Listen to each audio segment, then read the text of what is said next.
Los chalecos para niños en el primer piso solo los vamos a utilizar en caso de emergencia. Padres con niños, por favor manténganlos a su lado hasta que el viaje se termine para que no caminen solos ni corran por el barco ni se paren sobre los asientos. En el primer piso, parte de atrás, están los baños. En el primer piso al frente, la sección de jabones. La basura, por favor, no la dejen en el piso y no la tiren al agua. Por favor, recojan su basura y echarlos en los receptores de basura.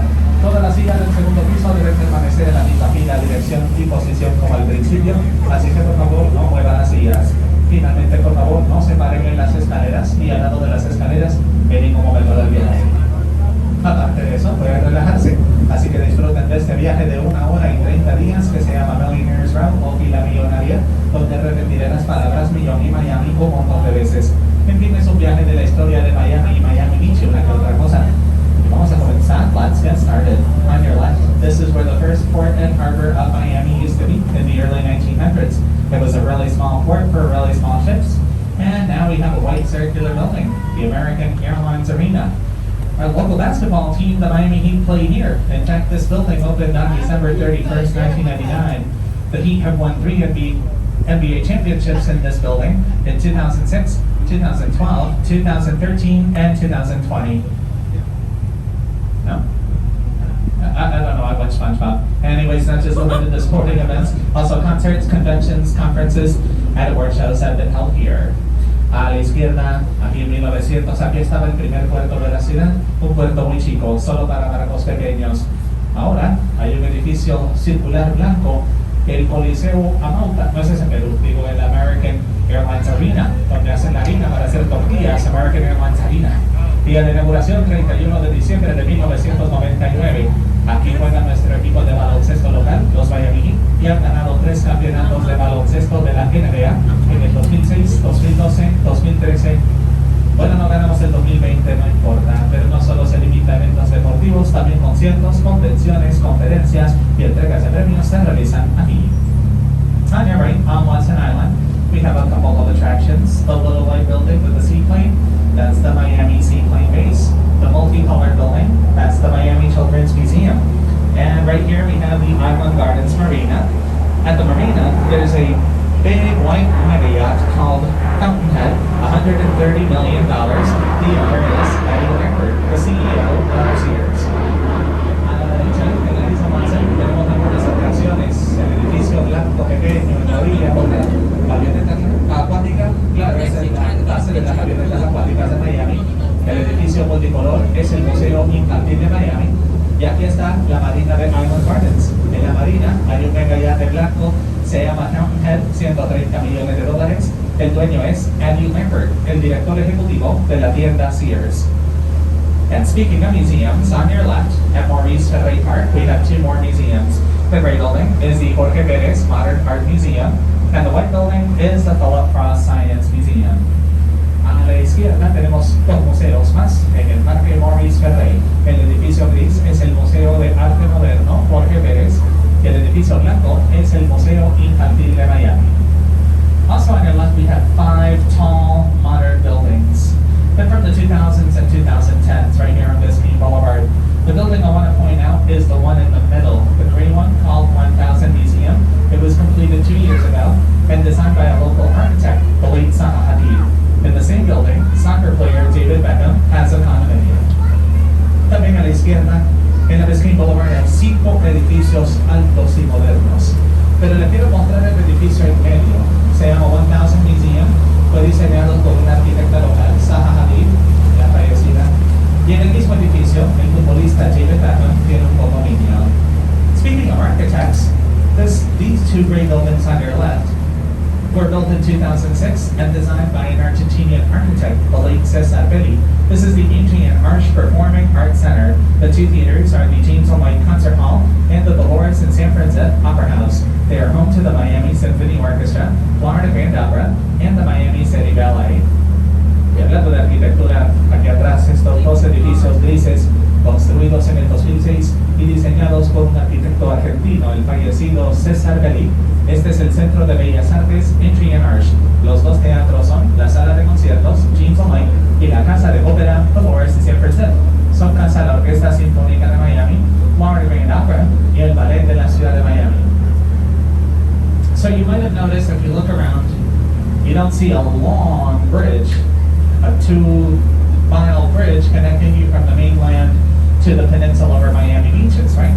No, what we have instead are causeways or roads with little bridges going through each island. Well, through lots of islands. So that's the modern way of getting from the mainland to the other side. But was there ever a bridge? Yes, in 1913, John Collins, a farmer from New Jersey, who was the first settler in that peninsula. That was his avocado plantation, and that was also Miami's first beach. So obviously people had to go to the beach by boat and later by ferry. So he decided to build himself a 2.5-mile long wooden bridge in 1913 called the Collins Bridge. 2 years later, that plantation became the city of Miami Beach. Later on, I'll explain the process.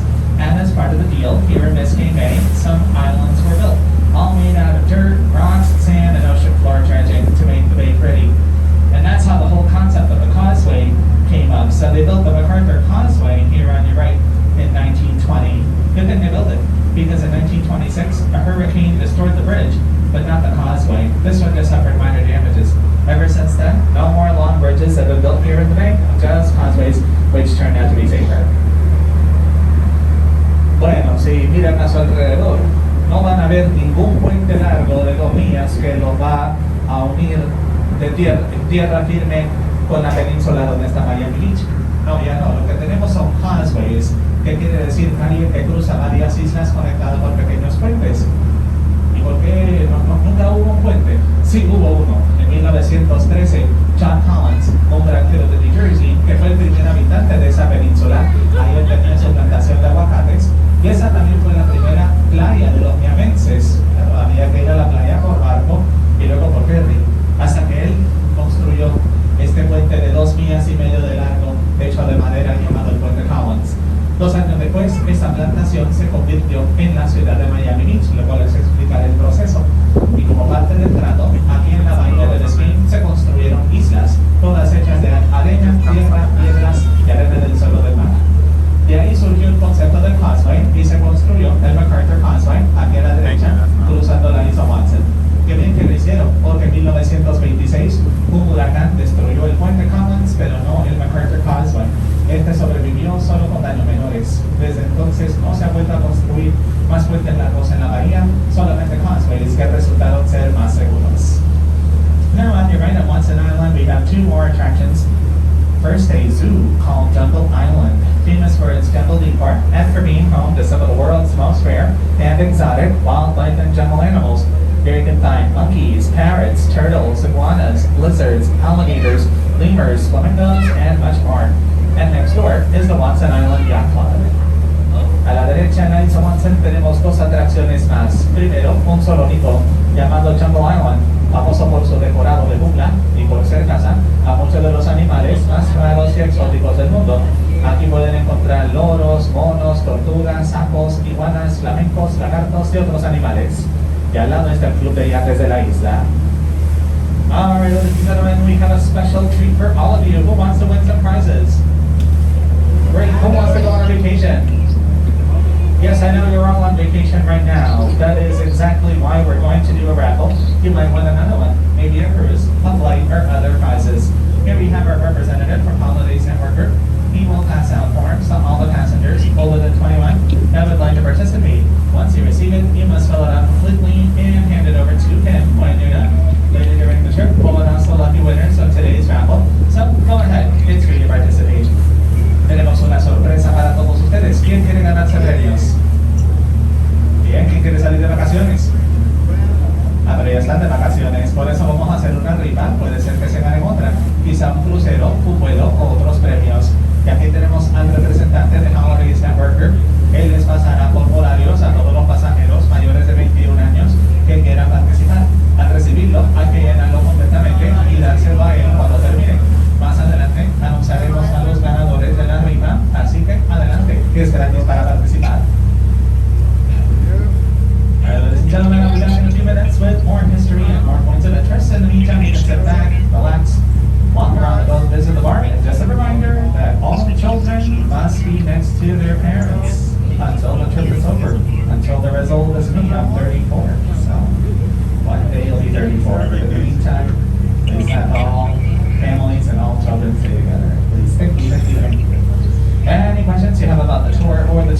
as the crew members, we can answer them for you. Bien, volveré más adelante con más puntos de interés y más historia. Entre tanto pueden sentarse, relajarse, caminar por la embarcación. Y aquí tenemos el bar, pero lo siento peruanos, no tenemos Inca Cola, tenemos Coca-Cola, ojalá les guste. Y lo siento chilenos, no tenemos cerveza cristal, no, pero tenemos las otras. Ni tenemos ni pisco peruano ni chileno, ya me los pedí todo. Bueno, pero tenemos lo demás. Y cualquier pregunta que tengan sobre el viaje o las dos ciudades, nosotros los tripulantes se las podemos contestar. And I'm sorry to our Kentucky passenger, we do not have Kentucky bourbon. I'm sorry. We have other items here. We have smart water, we have Perrier. I hope you like that. All right, very good, very good. So welcome aboard, bienvenidos.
trees and bushes in front.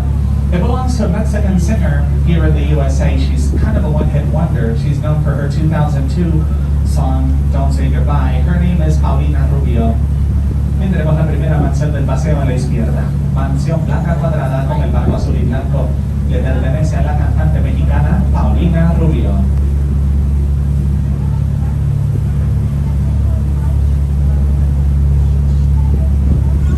And now, a story. I love telling stories. We have a very famous fruit here in Florida. We all know what that fruit is. I'm holding up a can. The oranges. We depend on oranges. We love oranges here. And if it weren't for oranges, it's somebody from Cleveland. Guess what? Somebody from Cleveland founded Miami. Coincidentally, there is a town in Ohio named Miami. There's also one in Arizona, and we have ours here in Florida. Well, this woman from Cleveland, her name was Julia Tuttle. She was a widowed farmer, and she moved here to South Florida in 1891. She started her 640-acre farm north of the Miami River. At the time, she had heard that Henry Flagler, a railroad pioneer and oil tycoon, was building Florida's first major railroad system, the Florida East Coast Railway. He started it in Jacksonville, but he had to stop the construction of it in West Palm Beach, 60 miles north of here, because it was so cold in that city that their main product of income, the oranges, froze, causing an economic stall, so he couldn't go any further. He was almost broke. But you might have noticed that today it's still nice and hot. It's 81 degrees, right? That's why Julia had so many oranges on her farm. And in order to convince Flagler to keep on building his line so she could turn her farm into a city, she had to send him a branch from an orange grove tree with orange blossoms. That convinced him. 1 year later, he brought the line here, and on July 28, 1896, the city of Miami was founded. Next to Julia and her oranges. We're the only city in the United States founded by a woman. Sadly, Julia only lived 2 more years. Flagler stayed around and helped to develop the city, and then kept building his line until it reached Key West in 1913, which is why the island and monument to your left were built in dedication to Henry Flagler. La isla y monumento al lado izquierdo fueron construidos en dedicación a Henry Flagler, el pionero de ferrocarriles de este país. En 1890 a 1913, él construyó la primera línea de ferrocarriles del estado, el Florida East Coast Railway. Y al rato le voy a contar más acerca de él. On your right, we have a white square mansion with a dome on the top, which at the end of the 90s used to belong to Puerto Rican pop singer Ricky Martin. A la derecha hay una mansión blanca cuadrada con una bóveda en la parte de arriba, que al final de los 90 le perteneció al cantante puertorriqueño Ricky Martin. Bueno, ¿y qué pasa con Flagler? Bueno, en 1894, y en la ciudad de West Palm Beach, a 60 millas al norte de aquí, él tuvo que detener la construcción de su línea de ferrocarriles, porque en esa ciudad hacía tanto frío que el producto de mayor ingreso, las naranjas, se congelaron, causando una inestabilidad económica. Pero a 60 millas al sur, donde estamos nosotros, donde está haciendo calor como hoy, Julia Tuttle, una carretera amiga de Cleveland,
He became a millionaire by patenting the headlights on cars. So he was here in Miami on vacation when he saw the bridge and he saw the plantation. He got an idea. He decided to give Collins the remaining amount of money to finish this bridge in exchange for 500 acres of his plantation so he could build a city on it. Not just any city. He wanted that to be a city where, with northern millionaires, when it gets cold and snowy, they could come down here and enjoy themselves in the lap of luxury. So it happened. The city of Miami Beach was founded on March 26, 1950. Fisher and his business partners came down and started building mansions, buildings, resorts, golf courses, polo courses, stores, islands, which he spent $8 million on, and much more. He did all the advertising, the real estate deals, the business deals. He directed everything. And it worked. Suddenly Miami and Miami Beach were full of we would rival the California gold rush. Not only that, Fisher made $100 million off of his business deals. And in 1925, he sold these islands to Miami Beach for $88 million. Hey, Carl Fisher. You made us look good. Pero bueno, Miami ya les conté, pero allá atrás, Miami Beach. Hace un rato les conté sobre el puente de John Collins. Y Collins no terminó el puente porque al igual que se le acababa el dinero a Flagler, a él también le costó $150,000 para hacer el puente y él solo tenía 100,000. Pero un héroe llegó a salvarlo, Carl Fisher. Este empresario millonario de Indiana se hizo rico al patentar las luces enfrente de los carros. Vino a Miami de vacaciones constantemente. Al ver el puente sin terminar, le dio el dinero restante a Fisher, a Collins, a cambio de 500 acres de su plantación para hacer una ciudad ahí, pero no cualquier ciudad, una ciudad vacacional donde los millonarios del norte del país, cuando cae nieve y hace frío como en este momento, aquí se podía venir a divertir en medio del humo. Y así fue, la ciudad de Miami Beach fue fundada el 26 de marzo de 1915. Fisher mandó a construir mansiones, edificios, hoteles, tiendas, campos de golf, campos de polo, islas y mucho más. Ya le voy a terminar la historia en un rato más. Oh, Georgia folks, you're going to be so happy. On your right, we have a very special property. There's a 2-story gray house, brown roof in front of the water, and house behind it.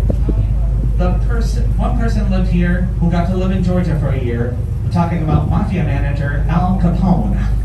A la derecha hay una propiedad de 2 casas, casa de 2 pisos, color gris, techo café delante del agua y casa atrás donde vivió el jefe de mafias de Chicago, Al Capone. This property was built in 1922. Al bought it in 1928 for $40,000, now worth $14 million. His bodyguards and chauffeurs lived in the house in the front, Al and his family in the house in the back. He worked in Española Way, a little village in Miami Beach, where he ran his bootlegging and gambling syndicate. So this man moved a lot. He was born in New York, raised in Chicago, lived here, then moved to Georgia. Why did he move to Georgia? He never paid his taxes. That was the only crime he was arrested for. He had to do a year in the jail of Atlanta, then a few more years in the exotic Pacific island of Alcatraz. They let him out early from Alcatraz because of his good behavior. Both the jail cells were actually well equipped and well made just for him. They were made special just for him. Now he came back after that to this property and died here in 1947. Esta propiedad la construyeron en 1922. La compró en 1928 por $40,000, hoy valorada en 14 millones. Sus guardaespaldas y choferes vivieron en la casa del frente, Al y su familia en la casa al fondo. Él trabajaba en Española Way, un pequeño barrio de Miami Beach, donde dirigía su sindicato de juego y contrabando. Claro, el único crimen por el cual fue arrestado es que él nunca pagó los impuestos. Por eso tuvo que pasar un año en la cárcel de Atlanta y unos años más en la exótica isla del Pacífico, Alcatraz. Salió temprano por buena conducta, volvió a esta propiedad y aquí murió en 1947. ¿Y qué pasó con Fisher? No le terminé la historia. Bueno, Fisher que mandó a construir las islas, las tiendas, los hoteles, las mansiones, todo esto que ven aquí. Él hizo todos los acuerdos de negocio, la publicidad y los bienes raíces. Y funcionó. De pronto Miami Beach se llenaron de turistas, de negocios y de dinero. Éramos el metrópolis de la Florida. Se les hicimos rivalidad a la corrida por el oro en California. No solo eso, Fisher se ganó $100 millones con sus negocios y en 1925 vendió las islas a Miami Beach por $88 millones. Así que gracias Carl Fisher, nos puso en el mapa. Alright, let's look at briefly. Next stop, Star Island. Bien amigos, vuelvo en unos minutos. Próxima parada, Isla Star.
example would be, since we have so many mansions in the county, we can't talk about all of them.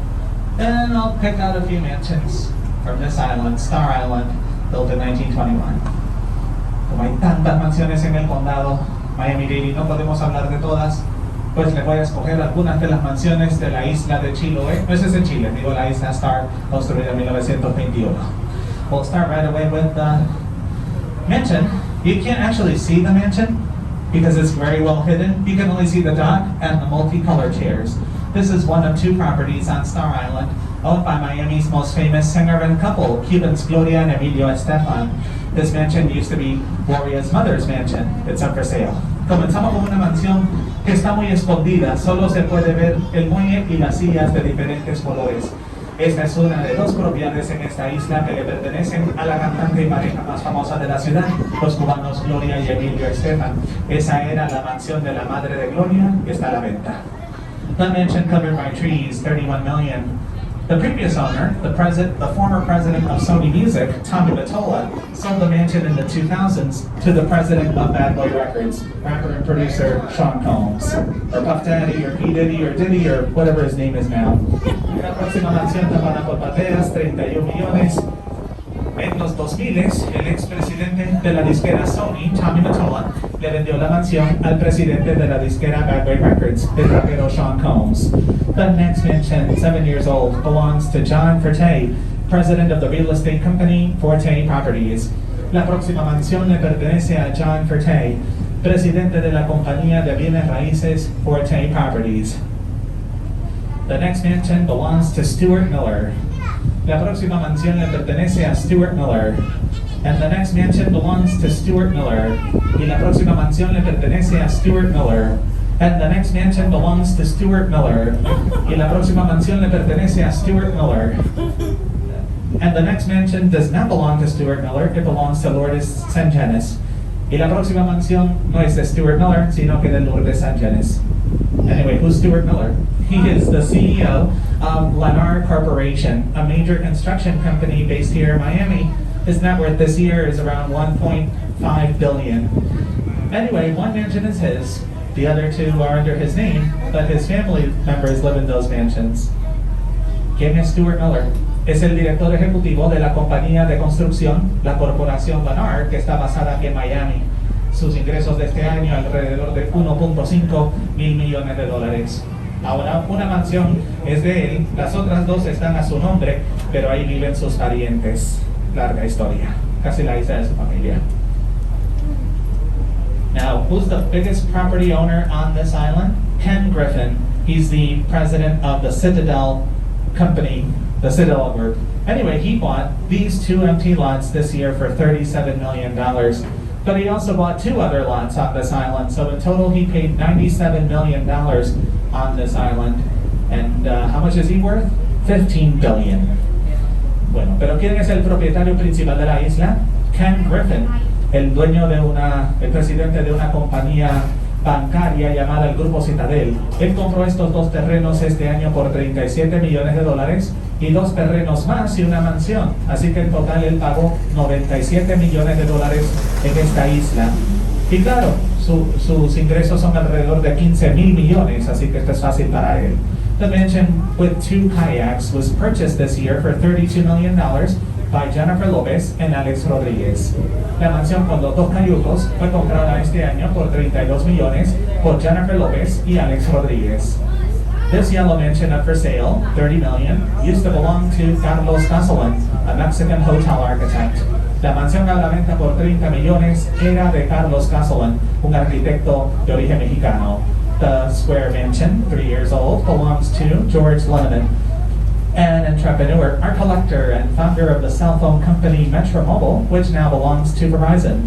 Mansión cuadrada, 3 años tiene, es de George Loneman, empresario, coleccionista de arte, fundador de la compañía de celulares Metro Mobile, que hoy forma parte de la empresa Verizon. So, to have the largest property on the island, this billionaire, $2 billion this year, he bought one lot for his mansion and one lot for his extended garden, and now the property has 268,000 square feet.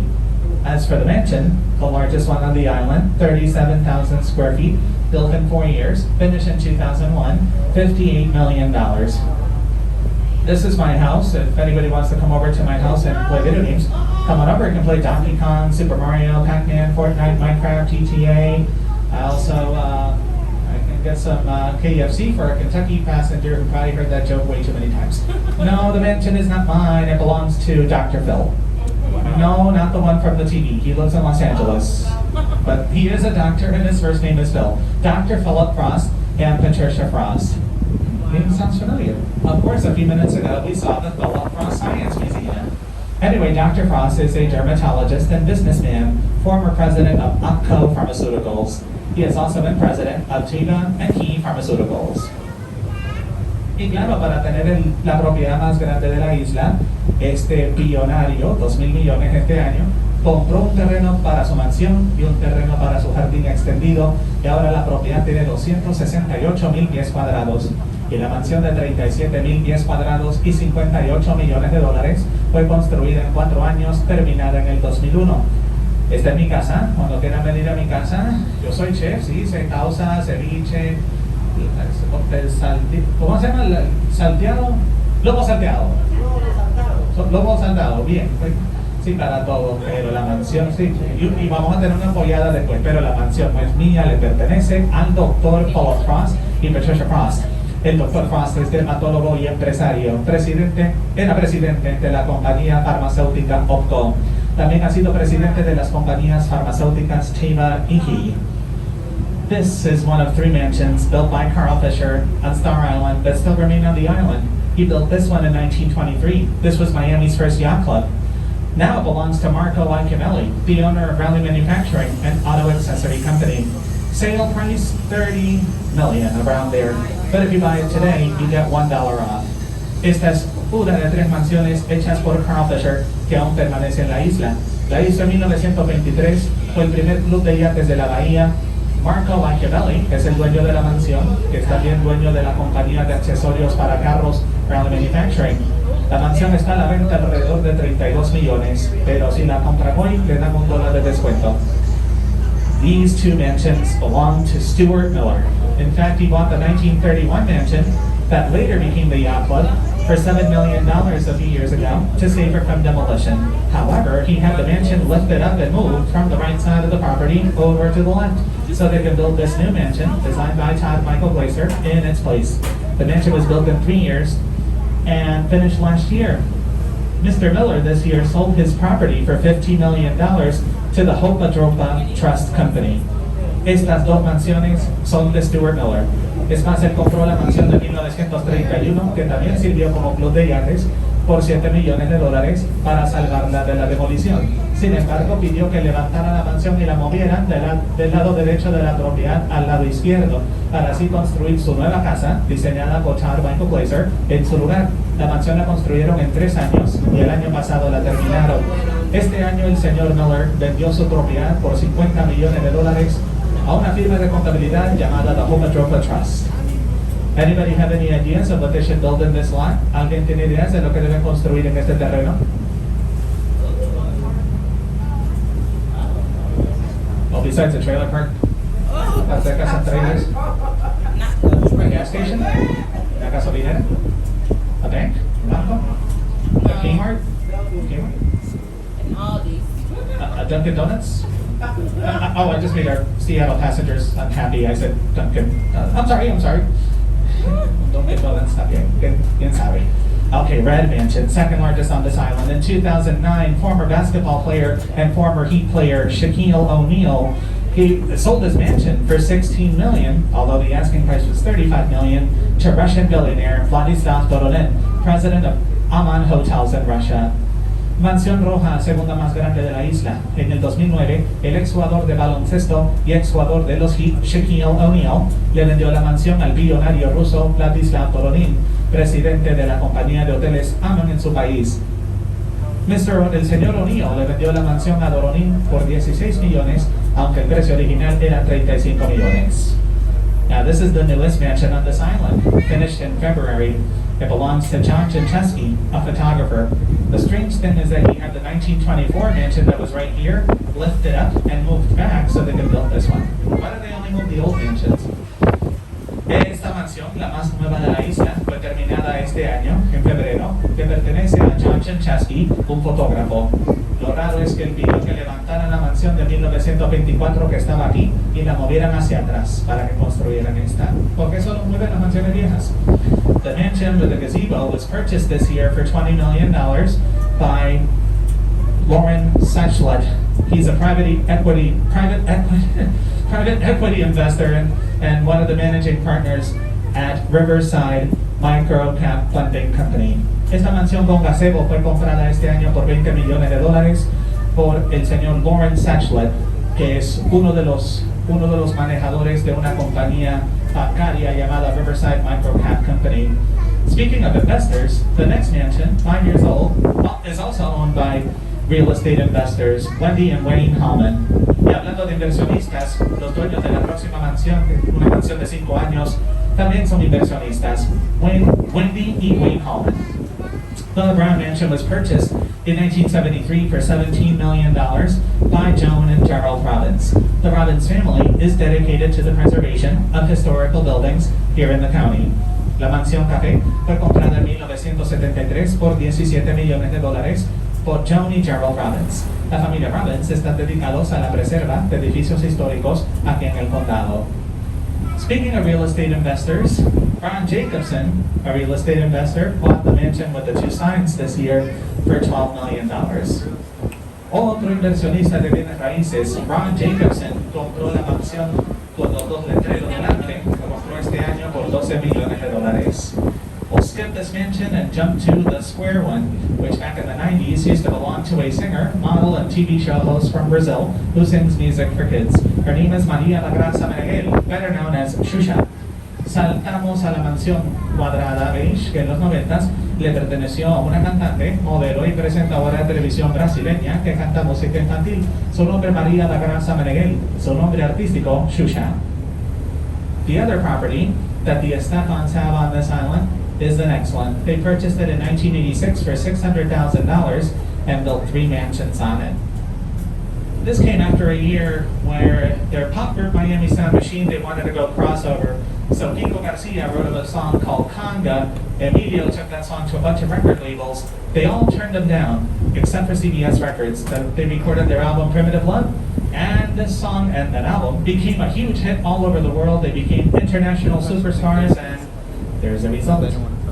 La otra propiedad que tienen los Estefan en la isla es esta. La compraron en 1986 por $600,000 y construyeron 3 casas.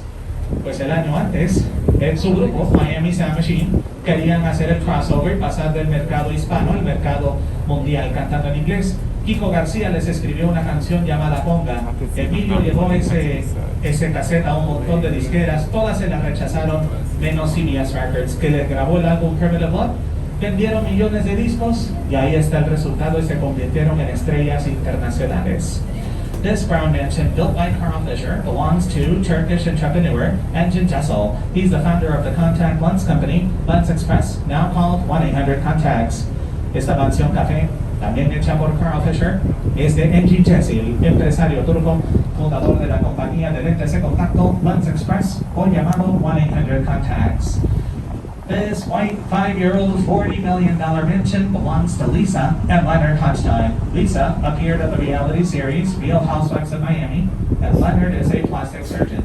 Mansión blanca, 40 millones, 5 años tiene, es de Lisa y Leonard Hodgson. Lisa apareció en la serie de realidad Real Housewives of Miami, y Leonard es un cirujano plástico. And the last mansion of the tour is not on the island, it's off the island. It's that white, rectangular, $5 million floating mansion. It has no owner, but the mansion can be rented out. And the mansion can take a category for hurricane. La última mansión del paseo no está en la isla, está fuera de la isla. Es la mansión blanca rectangular, una mansión flotante de $5 millones. No tiene dueño, pero la mansión puede ser alquilada. Y la mansión puede aguantar un huracán de categoría 4. Alright folks, I'll be back briefly with more history. Next stops, Miami Beach, Part 2, Fisher Island, Virginia Key, Key Biscayne, and the port. Bien amigos, fueron todas las canciones. Vuelvo en breve, con más historia y más lugares. Próximas paradas, Miami Beach, Parte 2, Isla Fisher, Virginia Key, Key Biscayne y el puerto.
So, Miami Beach, 1915, northern millionaires would come down to play polo, play golf, go shopping, or lie down by the pool of a hotel.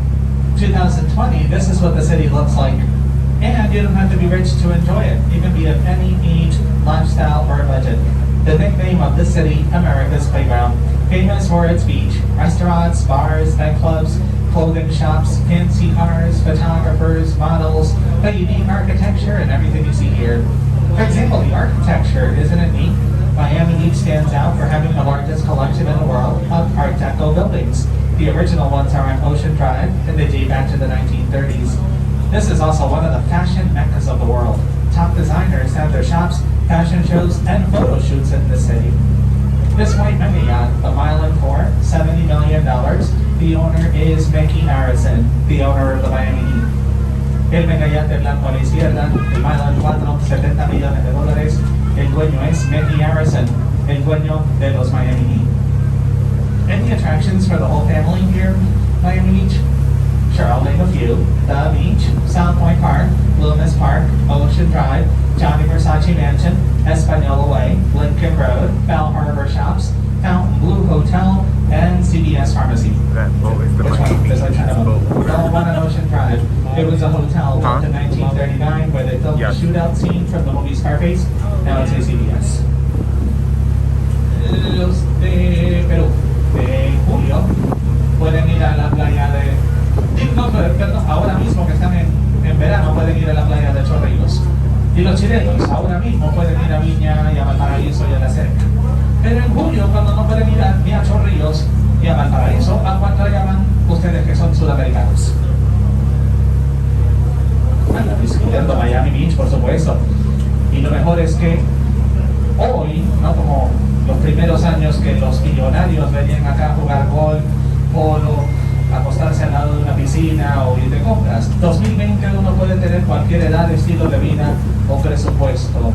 El apodo de la ciudad es el lugar de juego de América.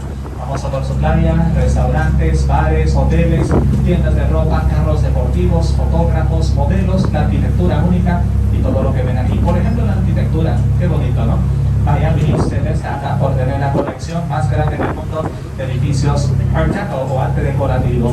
Los originales se encuentran en la Ocean Drive y datan de los años 30. También esa es una de las mecas de la moda. Diseñadores cotizados tienen sus tiendas de ropa, eventos de pasarela y sesiones fotográficas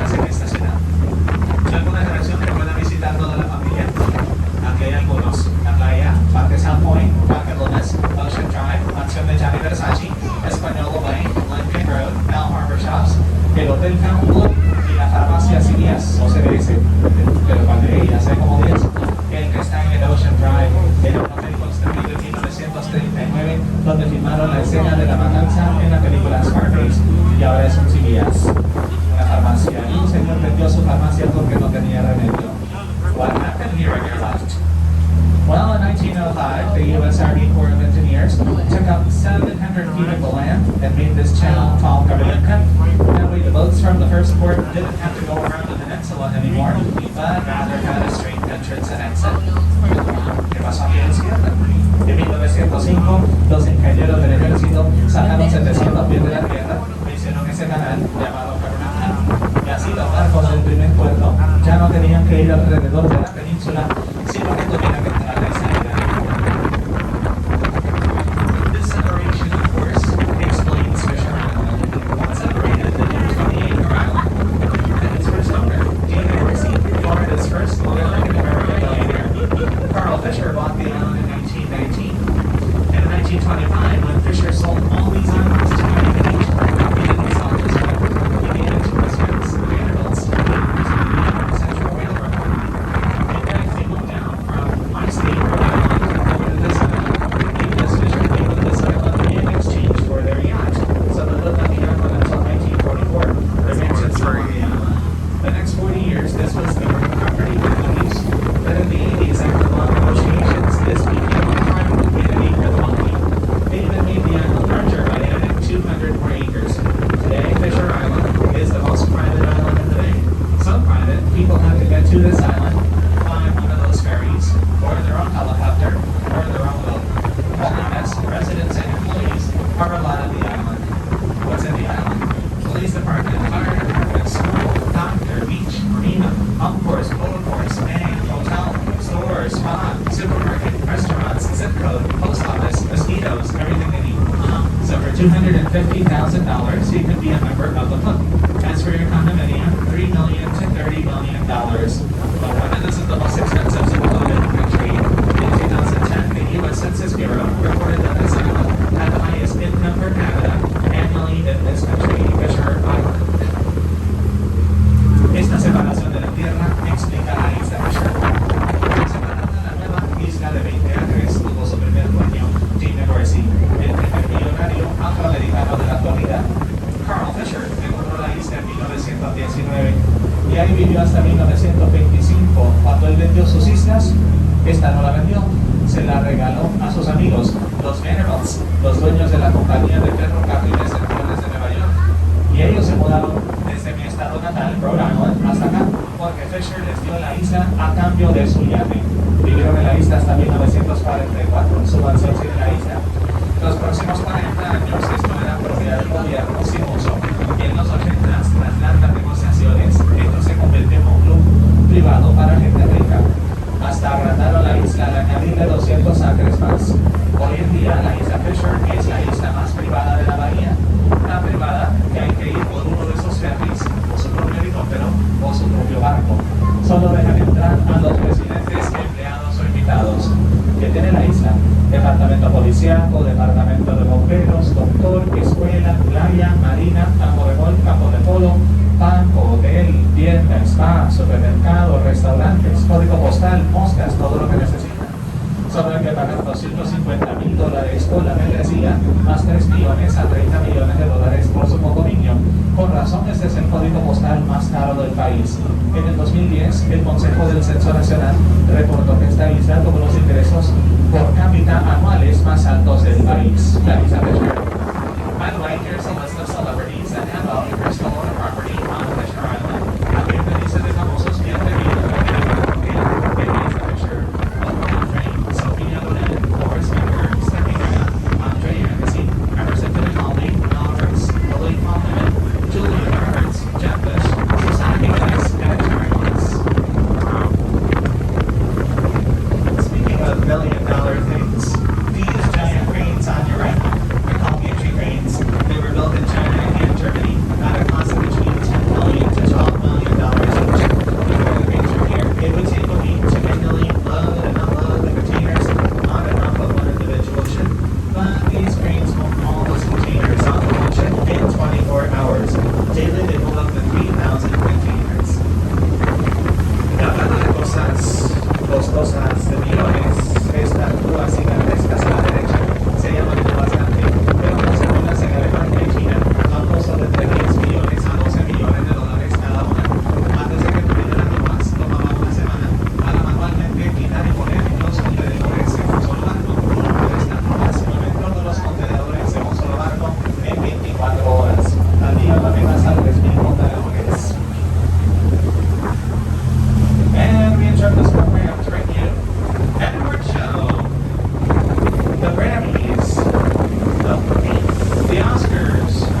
para los babies, los babies.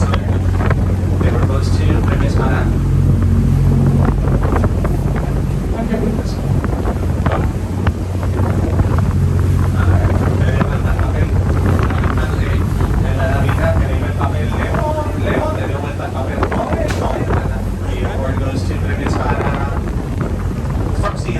Washington, Manila, Luis and Daniel Luis, Mariners fans, here they are. Congratulations. Felicidades. Our BRC Hawks fan there. Very good. Next up, we have from, I'm going to retranslate the name of this town. Pretty aguas, or in Spanish, Bonita Springs, Florida. Michelle Thompson from Florida, Bonita Springs, there she is. Congratulations. Felicidades. So Spanish, Bonita Springs. Spanish, Bonita Springs. Speaking of Spanish, if I didn't know we had passengers from Boca Raton. Nobody told me anything. This paper says otherwise. From Mouse, Florida, Karina and Carlos Pinero from Mouse, Florida, or Boca Raton, Florida. Where are they? ¿Dónde están? There they are. Congratulations. Felicidades. All right, congratulations to the winners of the raffle. Felicidades a los ganadores de la rifa. Where was I? Ah, yes, here in Florida, we have a very famous set of islands known as the Florida Keys. And two of those islands are on your left. This one's called Virginia Key, and right behind it is Key Biscayne. Sure, Virginia Key, there is more.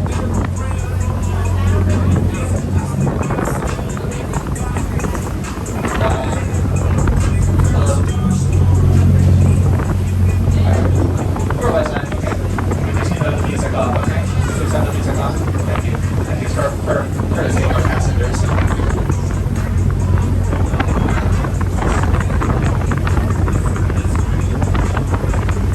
Alright, I'll look right there in just a minute. In the meantime, this island on your left, Virginia Key, the island right behind it, Key Biscayne, these are two of the Florida Key Islands we have here in Miami-Dade County.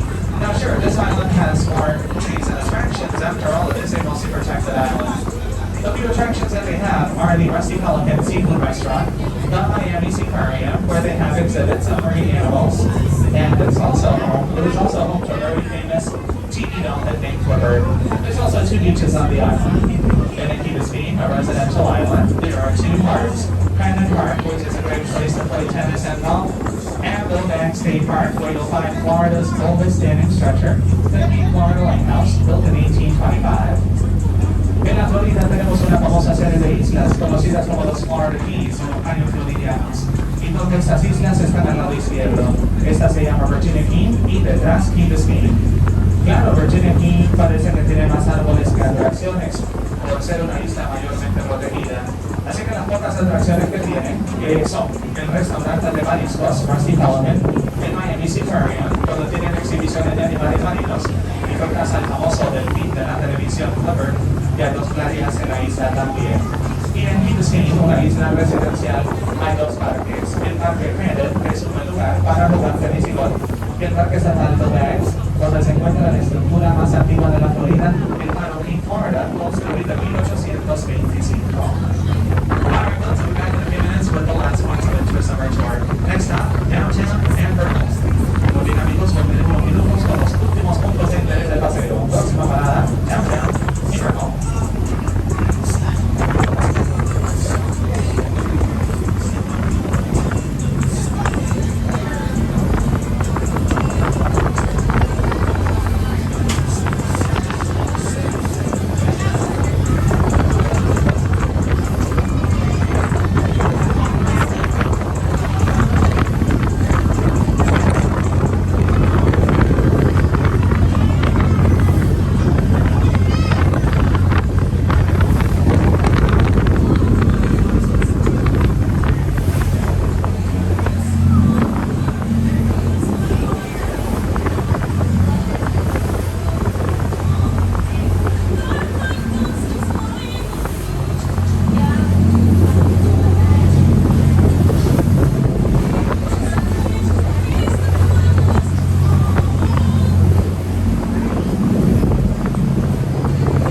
Look south of the river, this was their 2,500-acre forest where they ran their trading post.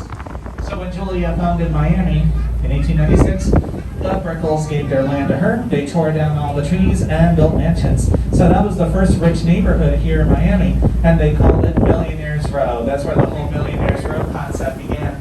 Today in Brickell, there are no more mansions, but they do have stores, restaurants, hotels, bars, office buildings, and nightclubs. And the island in front of Brickell was built in 1960. It's called Brickell Key. The condominiums on the island cost between $500,000 to $3 million. La isla de Brickell, en 1916, se llama Brickell Key, y ahí los condominios cuestan entre $500,000 a $3 millones. Y aquí también comenzó Miami, pues aquí está el río de Miami, el más corto del país, 5 millas de largo. La granja de Julia Tuttle estaba al norte del río. Y sus amigos de Ohio, Mary y William Brickell, vivían al sur del río, y este era su bosque de 2.500 acres, que luego se lo dieron a Julia, quitaron los árboles y construyeron mansiones. Así que este fue el primer barrio de gente rica aquí en Miami. Lo llamaban Villa Millonaria, de ahí surgió el concepto. Hoy en Brickell ya no hay mansiones, pero sí hay hoteles, restaurantes, bares, oficinas y discotecas. While we're looking at buildings here in downtown, I showed you a few. Here are two more. That very shiny one looks like a cake. That's the Miami Tower, completed in 1987, 44 stories, and designed by I.M. Pei. The solar-powered lights are on the sidewalk, and they point them at the mirrored windows. Aquí hay dos edificios más en el downtown. Primero el plateado, parece pastel, la Torre de Miami, 44 pisos, 1987, diseñado por IMP. Las luces están en la acera, tienen iluminación solar y las apuntan a las paredes de espejo. Right now we're passing next to Bayfront Park, which opened in 1980. This park has many monuments dedicated to people of historic significance here in Florida and historical events around the world. Aquí tenemos el Parque Bayfront, que abrió en 1980.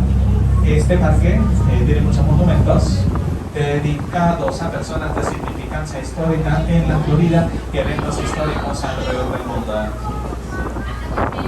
Now you've seen so many tall buildings. By the way, Miami's skyline is the third tallest skyline in the country after Chicago and New York. You see nearly all these buildings are modern, they're tall, there's lots of them being built at the same time. But one building stands out above the rest, and that's the old, small, yellow building. That one was built in 1925. It was designed by the New York architectural firm Schultz and Weaver, and its design is based on the Gigante Tower in Seville, Spain. From 1925 through 57, this was the office of a local newspaper called Miami News. 3 years later, it reopened as the immigration office for the Cuban exiles who came to the United States escaping the communist regime, hence its name, Freedom Tower. Today, this is a historic museum that belongs to the Miami-Dade College. Nuestra altura de los rascacielos de Miami es antes de ese lugar a nivel nacional después de Chicago y Nueva York. Y hay tanto edificio alto y moderno y muchos siendo construidos a su vez, pero un edificio se destaca por ser todo lo contrario, viejo, pequeño, de amarillo. Ese lo construyeron en 1925. Fue diseñado por la firma de arquitectos neoyorquinos Schultz and Weaver y su diseño es basado en la Torre de Ginalda en Sevilla, España. De 1925 al 57, esto era la oficina de un periódico local llamado Miami News. 3 años después lo volvieron a abrir, esta vez como la oficina de migración para los exiliados cubanos que se vinieron a los Estados Unidos huyendo del régimen comunista, dándole el nombre de Torre de Libertad. Hoy en día este es un museo histórico perteneciente al colegio de Miami-Dade.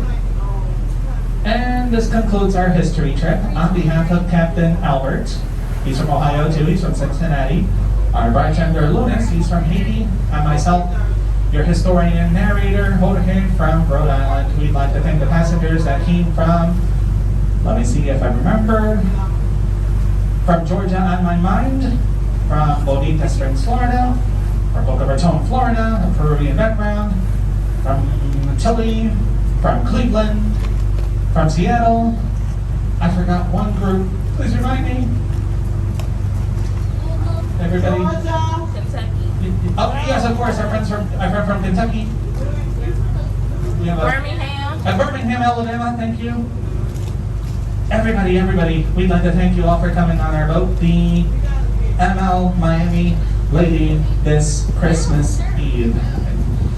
We don't have sleighs. This is Florida. We don't have sleighs. We have boats. So everybody, please look around you. Make sure to not leave any personal belongings on the boat. No hats, no glasses, no shoes, no toys, no letters for Santa, and no people. The other day, some guy left his girlfriend on the boat. After I talked to her, I left her too. So please take everything and everyone with you. In the Queen University, we always work on the hospitality business. We work hard to make sure that you return to the dock all informed and satisfied. If so, if you'd like to show us your appreciation, the tip box at the bar, I'll take it downstairs. It'll be next to the door. If you'd like to leave the crew members a tip for the hard work that we all put in, anything will be very much appreciated. Aquí termina el viaje de historia de parte del capitán.